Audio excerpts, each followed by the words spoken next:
This is the Dollemore Daily, and I'm Jesse Dollemore.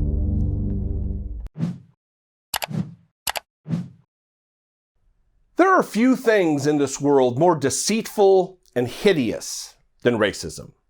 Few things that scar the heart and soul of our society, both locally and globally, than racism. Almost nothing else damages the very fabric of our shared humanity than puerile, divisive hate for others based on a biological difference of melanin levels.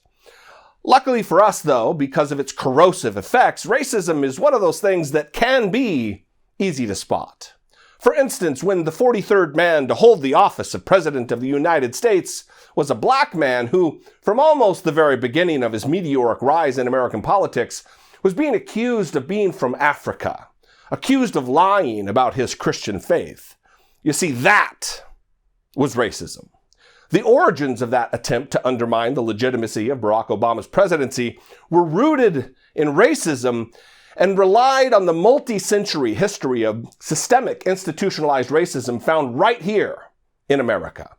Birtherism, as it's known, leaned on fear, paranoia, stupidity, and the intergenerational distrust that many white people have for black people, black men especially.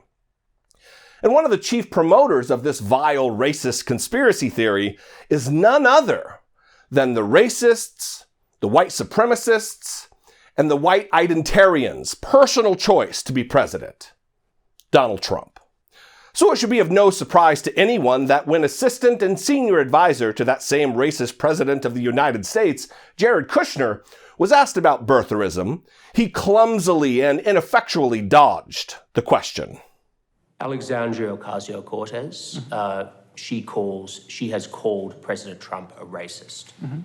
Have you ever seen him say or do anything that you would describe as racist or bigoted?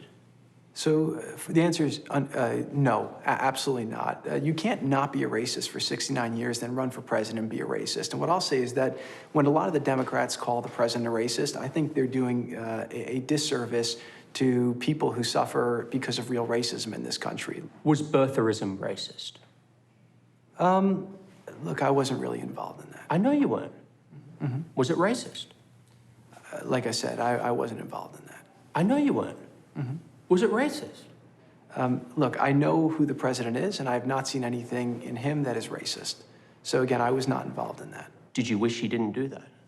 Like I said, I was not involved in that. That was a long time ago. That is maybe the simplest yes or no question in the entire history of the sport of yes or no questions. Was birtherism racist? Yes. And just so the record reflects, Jared, I wasn't involved in that isn't an answer to was birtherism racist.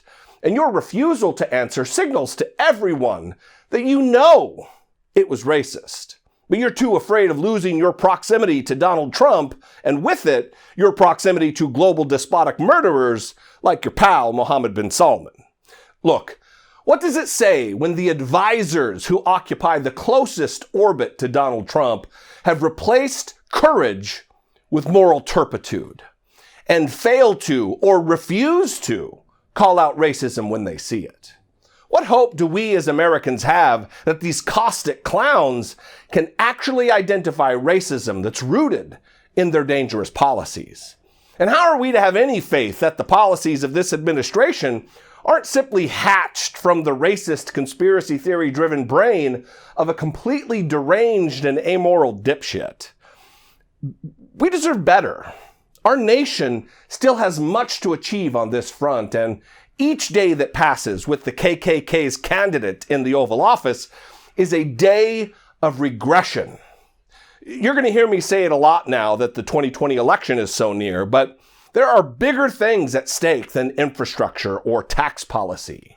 We have continued national healing to attend to, and it's time to rid ourselves of Donald Trump and move forward with an eye fixed on progress and unity in the future.